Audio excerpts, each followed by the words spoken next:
नमस्कार, आप देख रहे हैं बड़ी खबर बड़ी बहस और मैं हूं आपके साथ अनन्या चतुर्वेदी। और चलते हैं आज के मुद्दे की ओर, जहां अनूपपुर में नेता प्रतिपक्ष उमंग सिंघार ने भाजपा सरकार पर जमकर हमला बोला। पुष्पराजगढ़ और अनूपपुर विधानसभा क्षेत्र का दौरा कर जनसभाओं को संबोधित करते हुए उन्होंने भाजपा को वोट चोर और गद्दी चोर करार दे दिया। वहीं बता दें आपको कि सिंघार ने प्रदेश में बेरोजगारी, आदिवासियों के साथ हो रहे अत्याचार और अडानी से जुड़े पावर प्लांट मंजूरी पर भी सवाल उठाए हैं। उन्होंने कहा कि भाजपा ने लाडली बहना योजना के तहत 3,000 रुपए का वादा पूरा नहीं किया। साथ ही भाजपा पर प्रदेश में 16 लाख वोट चोरी करने के आरोप और साथ ही चुनाव आयोग की बजाय प्रेस कॉन्फ्रेंस कराने का भी आरोप लगाया।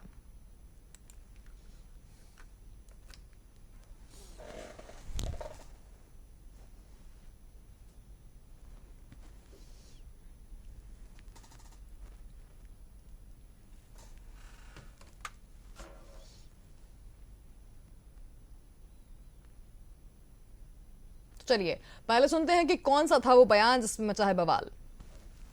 समस्या है पानी की, सड़क की, बिजली की, विकास नहीं हो पा रहा। आदिवासी कई मिले, उनके जमीनों के पट्टे उनको नहीं मिल पा रहे, वन भूमि के पट्टे, जमीनों पर अतिक्रमण हो रहा। और अब तो बड़ी बड़ी कंपनियां आ रही, अडानी आ रही, अडानी सरी की बड़ी कंपनियां 800 से 1600 मेगावाट के इनको पावर प्रोजेक्ट दे दिए। सरकार को इतनी जल्दबाजी क्यों कि आने वाले तीन महीने 4 महीने के अंदर अडानी के लिए काम कर रहे हो? किसी टेंडर किसी को देने में काम में कई सालों लग जाते हैं, लेकिन 3 महीने के अंदर ही आप दे रहे हो। क्या अडानी आपकी क्या सेवा कर रहा है ये बताएं। मैं समझता हूं कि निश्चित तौर से मैंने आज कहा कि यहाँ का खनिज, यहाँ की रेत, यहाँ की संपदा अनूपपुर वासियों की है। अनूपपुर वासियों को डीएमएफ फंड का पूरा लाभ मिलना चाहिए, जो नहीं मिल पा रहा। यहाँ के विकास होना चाहिए। स्कूल के डॉक्टर नहीं है, अस्पतालों के अंदर बिजली नहीं है, कई जगह छोटे मजरे टोलों में सड़कें नहीं है। तो मैं समझता हूँ कि सरकार को बड़े उद्योगपति की बजाय यहाँ के अनूपपुर वासियों के बारे में उनसे राय लेके यहाँ की कार्य योजना बनाना चाहिए जिले की। सूतना कपास, जुलाओं में लट्ठम लट्ठा। कांग्रेस की स्थिति बद से बदतर है। संगठन समाप्त है।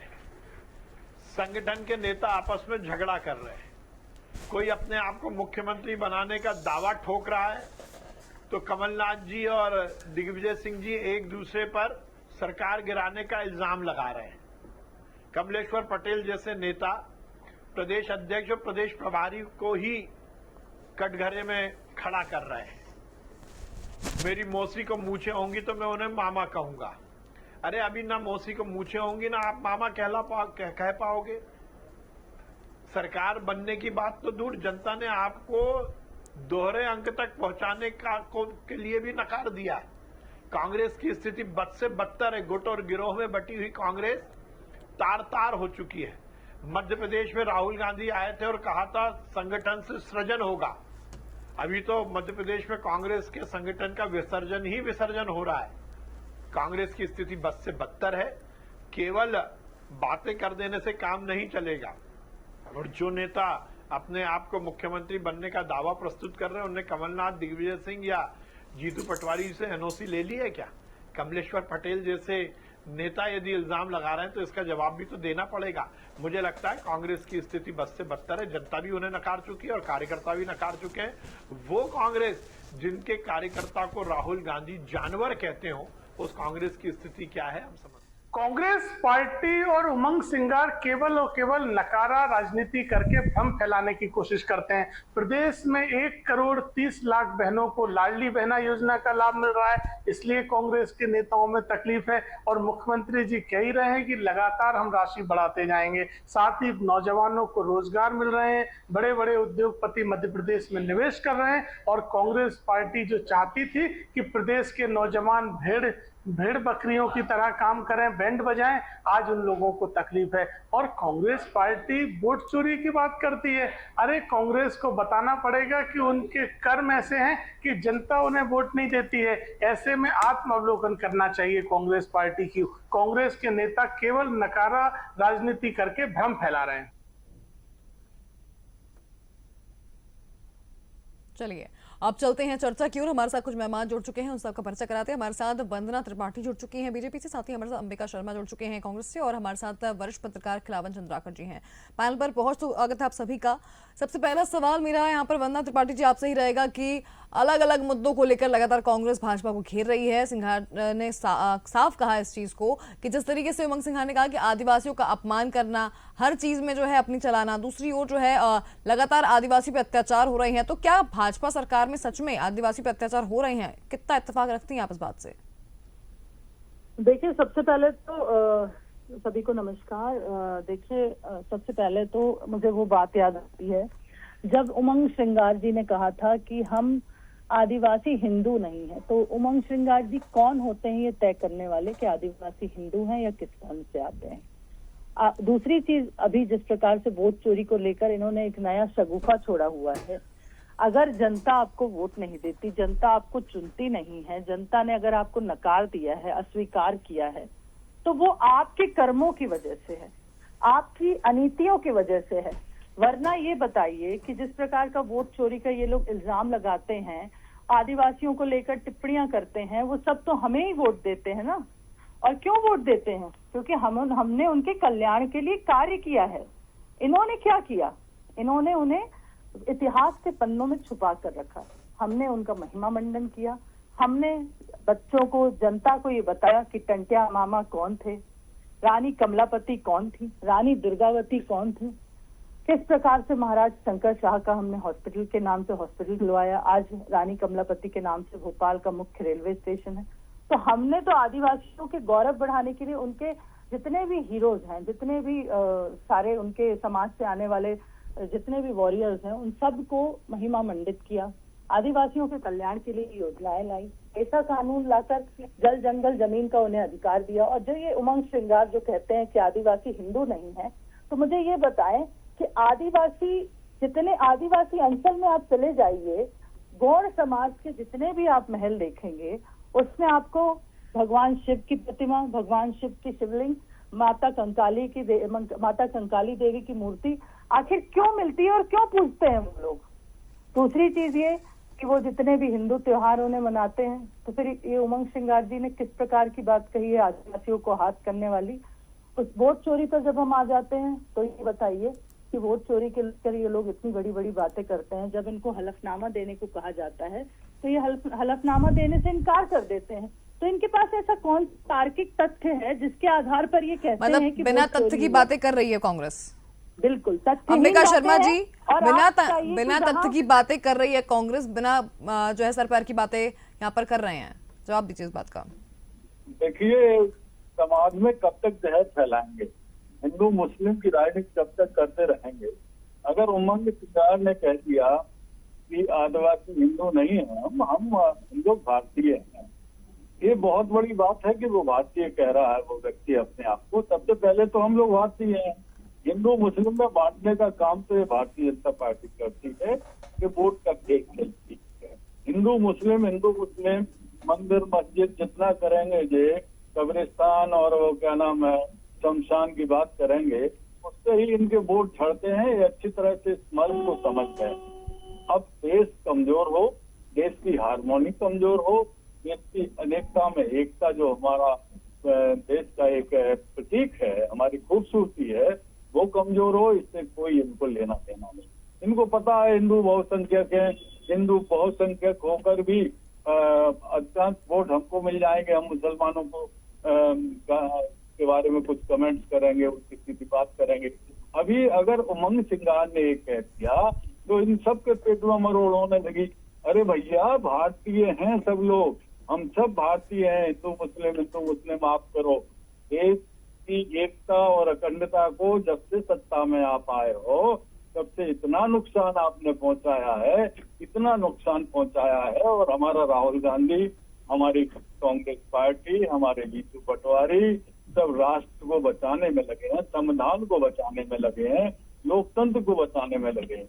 आप लोग राजनीति का खेल खेलने में लगे हो। मतलब कांग्रेस का अभी भी वही बात है कि आपको भारत की लोकतांत्रिक व्यवस्थाओं में विश्वास नहीं है, चुनाव आयोग पे विश्वास नहीं है।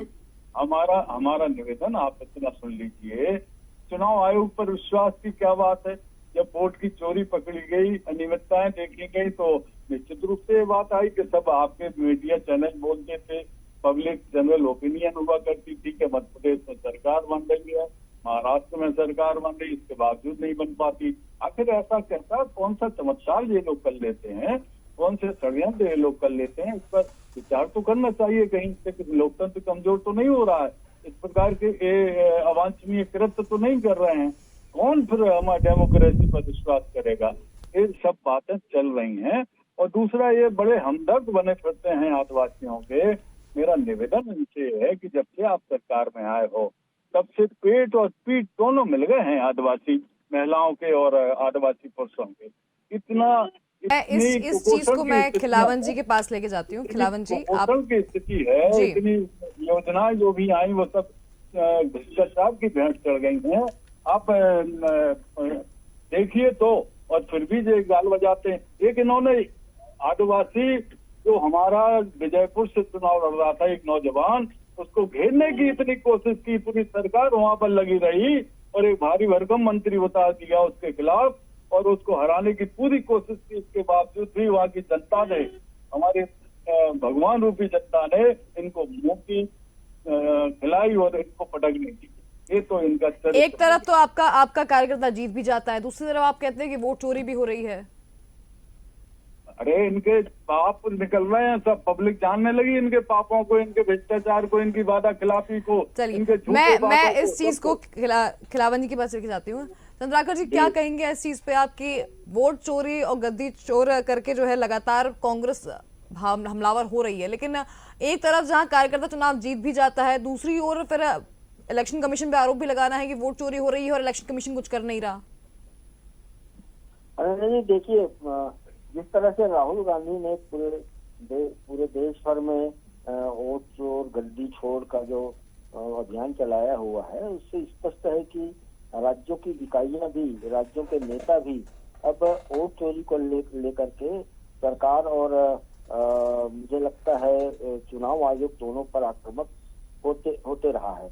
अभी अनूपपुर में जिस तरह से नेता प्रतिपक्ष उमंग सिंघार ने जो बात कही है, वो भी वोट चोरी को लेकर कही है और उनका अभियान ही पूरा, कांग्रेस का अभियान ही पूरा प्रदेश में चल रहा है। तो इसी सिलसिले में वो गए भी हुए थे, तो वोट चोरी को लेकर के उन्होंने मुद्दा बनाने का प्रयास किया। लेकिन मेरा मानना है कि किस तरह से वोट चोरी को लेकर के राहुल गांधी ने जिस तरह से कर्नाटका में प्रमाण प्रस्तुत करने का प्रयास किया, उस तरह से मध्य प्रदेश में अभी तक कोई प्रमाण प्रस्तुत नहीं हुआ है।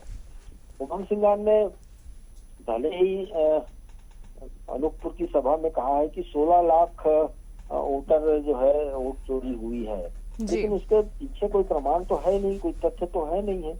सिर्फ सरकार और चुनाव आयोग को कटघरे में खड़ा करने के लिए इस तरह की बातें बिना प्रमाण के कहना मुझे लगता है कि अनुचित है। और राजनीति में सब, भले ही अनन्या जी, भले ही राजनीति में सब जायज लगता है, लेकिन वास्तव में सब जायज नहीं कहा जा सकता। दूसरी बात तो मैं कहना चाहता हूँ, देखिए जो विपक्ष में रहता है, चाहे भाजपा हो, भाजपा विपक्ष में रहती है तो कई प्रदेश के या देश के कई छोटे बड़े मुद्दे को लेकर के विपक्ष जो है सरकार को घेरती है।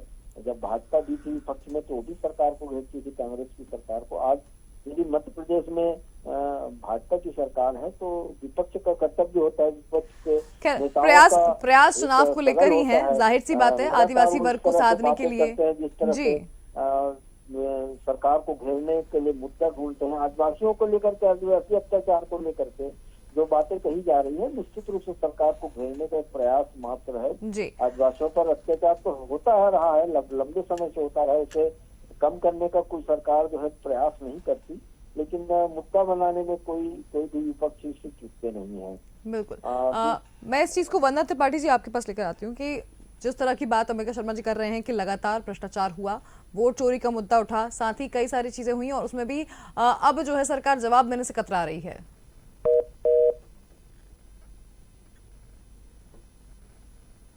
वंदना जी, आप तक आवाज पहुंच पा रही है मेरी? चलिए, संपर्क शायद बीच में टूट गया है, फिर से बरसा देंगे, लेकिन उसके पहले चलिए अंबिका शर्मा जी, जो बात खिलावन जी कह रहे हैं कि आरोप लगाना तो विपक्ष का काम है, लेकिन आपकी बड़ी दिक्कत ये भी है कि अगले चुनाव की तैयारी भी करनी है, जमीन भी तैयार करनी है, दूसरी ओर आपके पास एक नया नेतृत्व भी है। ऐसे में इन मुद्दों को लेकर लगातार आप आगे तो बढ़ रहे हैं, लेकिन आगे क्या जवाब उतना मिल पाया आपको, या फिर उतना प्रयास काफी था ये? देखिए, जिस अभियान को लेकर हमारे राहुल गांधी आगे बढ़ रहे हैं, वोट अधिकार यात्रा को लेकर, तो आप देख रहे होंगे, आप महत्वपूर्ण चैनल हैं, उनको अभूतपूर्व सफलता प्राप्त हो रही है।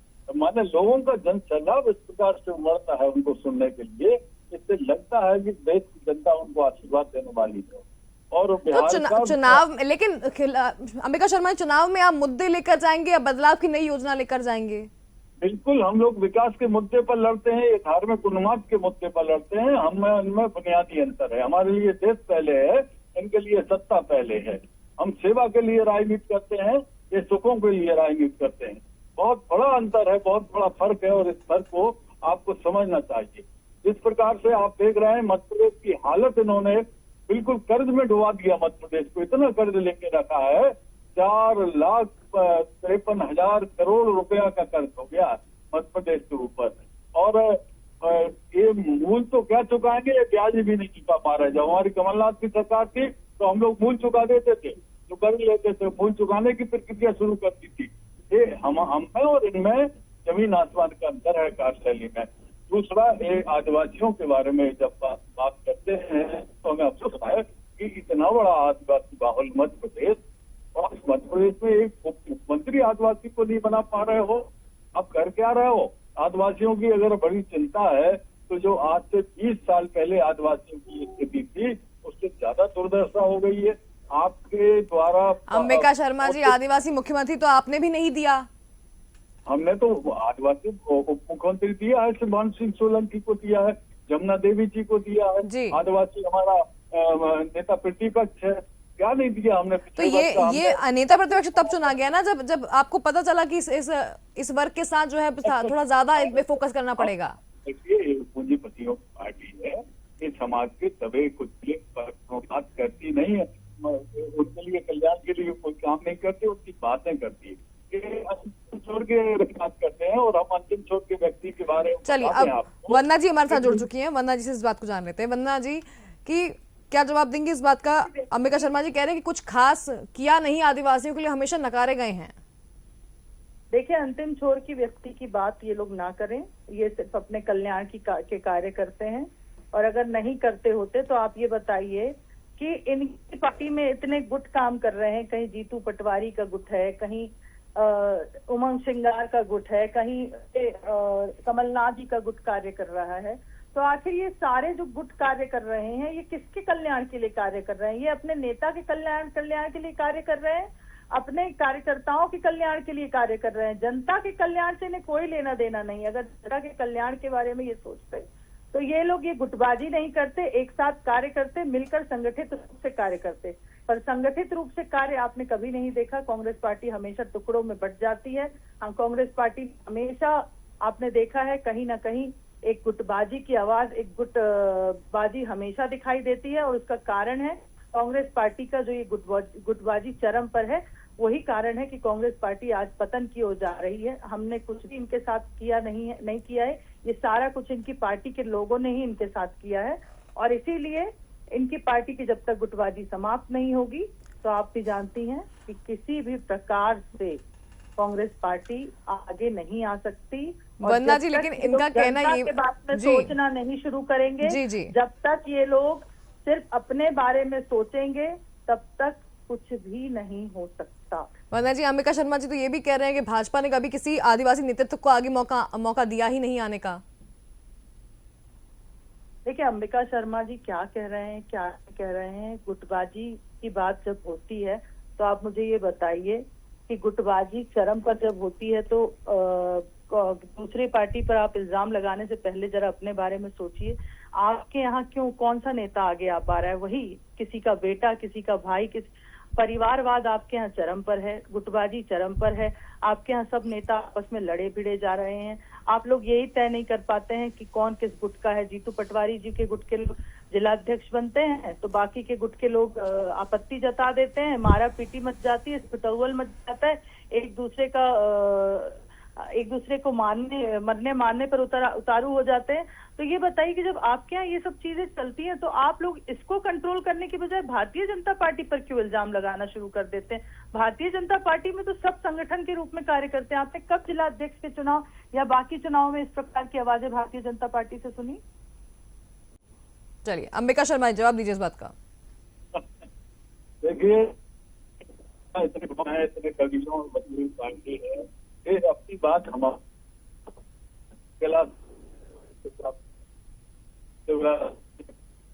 अंबिका शर्मा जी आपकी आवाज कट रही है, कृपया कर आप नेटवर्क में आ जाए।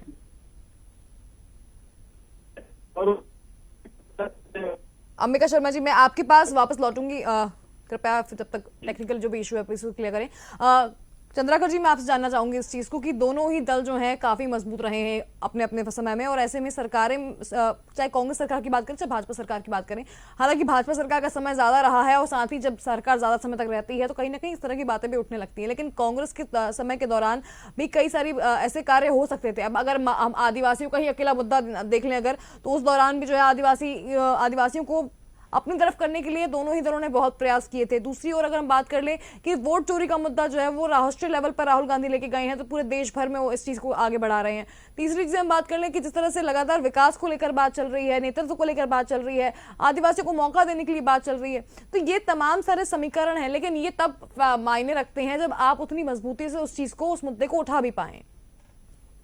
देखिए अनन्या जी, आदिवासी एक मुद्दा रहा है। आजादी के पहले भी आदिवासी के उत्थान की बातें होती रही है, और आजादी के बाद भी, चाहे नेहरू जी के शासनकाल में हो, चाहे इंदिरा जी के शासनकाल में हो, चाहे मनमोहन सिंह के राजीव गांधी के शासनकाल में हो, और बाद में अभी मोदी के शासनकाल में भी और अटल जी के शासनकाल में भी, सब जो है आदिवासियों के उत्थान को लेकर के बात करते हैं। काम भी कुछ करते हैं, काम भी कुछ हुआ है। ऐसा नहीं है कि हम बिल्कुल ये कहते हैं कि आदिवासियों के उत्थान, उनके विकास के लिए कोई काम नहीं हुआ, ऐसा नहीं कहा जा सकता।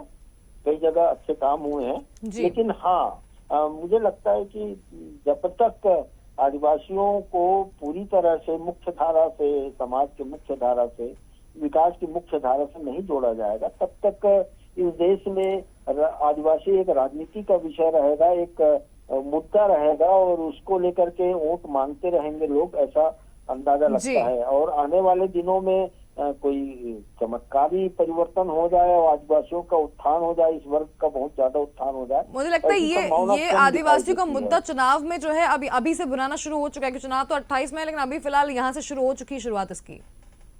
हाँ, निश्चित रूप से हर चुनाव में आदिवासियों के उत्थान को, आदिवासियों के विकास को एक मुद्दा बना के प्रस्तुत किया जाता है, और हर सरकार कहती है कि हम इस पर ध्यान देंगे, लेकिन सत्ता में आने के बाद, चाहे वो बड़ी अजीब बात है खिलावन जी की इतने आजादी के इतने साल बाद तक आज तक आदिवासियों के लिए भी लड़ना ही पड़ रहा है, आवाज उठानी ही पड़ रही है। जी, निश्चित रूप से वो आवाज उठानी पड़ रही है, और वास्तव में देखा जाए तो इस वर्ग के उत्थान की बहुत जरूरत है। बहुत अंतिम छोर के व्यक्ति की तरह जीवन जी रहे हैं, और हम कहें कि अंतिम छोर में जो लोग हैं उनमें से 90%, 95% तो आदिवासी वर्ग ही है, जो वंचित वर्ग कहा जाता है, जिसको विकास से वंचित है, शिक्षा से वंचित है, सभी तरह के कार्यों से वंचित है। भूखमरी जो है, भूख मरने की स्थिति कई क्षेत्रों में हम मध्य प्रदेश में अभी भी देख सकते हैं कि आदिवासियों को जो है खाने के लिए, ये तो खैर मुझे लगता है कि ये तो खैर अब चुनाव के पहले अब क्योंकि समय के साथ जो है परिस्थितियां बदलती हैं। मैं अंबिका शर्मा जी आपके पास आ जाती हूँ इस चीज को लेकर कि समय के साथ परिस्थितियां बदलती हैं। कांग्रेस सरकार जब आजाद हुई देश हमारा, तो उसके बाद जो है कांग्रेस सरकार ने लंबे समय तक शासन किया देश में, उसके बाद फिर भाजपा आई, उसके बाद फिर लगातार सरकारें बदलती रही, लेकिन आज भी आदिवासियों के लिए आवाज क्यों उठानी पड़ रही है? सरकार तो आपकी भी रही, आपने भी काम किए, लेकिन आज भी अगर उसी स्थिति में है तो फिर अभी भी कहीं ना कहीं ये तो कहीं सवाल बनता है ना कि राजनीतिक तरीके से ये मुद्दा उठाया जा रहा है या फिर सच में विकास की कोई राह है इसमें बीच में? देखिए, कांग्रेस ने तो आदिवासी वर्ग को जब से ही देश में आजादी आई, इससे तत्काल बाद से विकास की मुख्य धारा में उनको जोड़ा, समाज की मुख्य धारा में उनको जोड़ा, उनको रिजर्वेशन दिलाया और उनको अवसर प्रदान किए। लेकिन भारतीय जनता पार्टी जब से सत्ता में, केंद्र सत्ता में आई है, प्रदेश की सत्ता में आई है, तब से लगातार उपेक्षा कर रही है। आदिवासियों के कल्याण पर करोड़ों रुपया का बजट होता है और उस बजट में बंदरबांट होता है, जबरदस्त रूप से बंदरबांट ये लोग कर लेते हैं। आदिवासियों का, हितग्राहियों को लाभ ही नहीं मिल पाता, उसका मॉनिटरिंग ठीक ढंग से नहीं होती है उन क्षेत्रों में। आज भी सबसे ज्यादा कुपोषण की स्थिति में मध्य प्रदेश है और मध्य प्रदेश में भी आदिवासी वर्ग सबसे ज्यादा है। ये सरकार को ये जवाब देना होंगे, आदिवासियों की दशा क्यों नहीं सुधरी? आप 22 साल से सरकार में हो, ये सरकार इन जवाबों से बच नहीं सकती। मेरा ये निवेदन है कि आप आदिवासियों की बात करते रहते हो। अभी कुछ माह पहले एक भारतीय जनता पार्टी के मधोस नेता ने आदिवासी के ऊपर पेशाब कर दी थी, फिर इसके बाद वो नाटक हुआ, शिवराज सिंह जी गए और वो उसके पैर फैलाए, वो था भी कि नहीं था। इस प्रकार के तो ये लोग नाटक करते रहते हैं। आदिवासियों की जमीनों पर कब्जा कर रहे हैं, आदिवासियों को जो पट्टे दिए गए हैं उनको आपके सवाल का जवाब लेते हैं, समय का भी अभाव है। वंदना त्रिपाठी जी क्या कहेंगी इस बात पर, जवाब दीजिए। चलिए, संपर्क टूट चुका है, समय का अभाव है। अंबिका शर्मा जी, हमारे वंदना त्रिपाठी जी और खिलावन जी, बहुत शुक्रिया आप तीनों का हमारे साथ इस पैनल पर जुड़ने के लिए। तो जाहिर सी बात है कि आदिवासियों का मुद्दा हो, चाहे वो वोट चोरी का मुद्दा हो, चाहे वो अब फिलहाल भाजपा पर लगाए गए कोई भी आरोप हो, ये सवाल कहीं ना कहीं दिखाता है कि अब चुनाव की राह जो है अब और ज्यादा मजबूत करने के लिए लगातार कांग्रेस और भाजपा अपनी अपनी राह चल चुकी हैं। दूसरी ओर अगर बात की जाए, जिस तरीके से लगातार कांग्रेस में अब अलग अलग मुद्दों को लेकर आवाज उठाई जा रही है, देखना ये होगा कि चुनाव से पहले कितना मजबूत पार्टी अपने आप को कर पाती है, क्योंकि नया नेतृत्व है, नई राह है और साथ ही मध्य प्रदेश में बदलती राजनीति के साथ साथ अब तीसरे दल की एंट्री भी हो रही है, जहां समाजवादी पार्टी भी अपनी जमीन तलाश रही है। लेकिन इन मुद्दों से कितना मजबूत हो पाएगी पार्टी, ये कहीं ना कहीं देखने वाली बात होगी। फिलहाल बड़ी खबर बड़ी बहस में इतना ही। आप देखते रहिए DNN न्यूज। नमस्कार।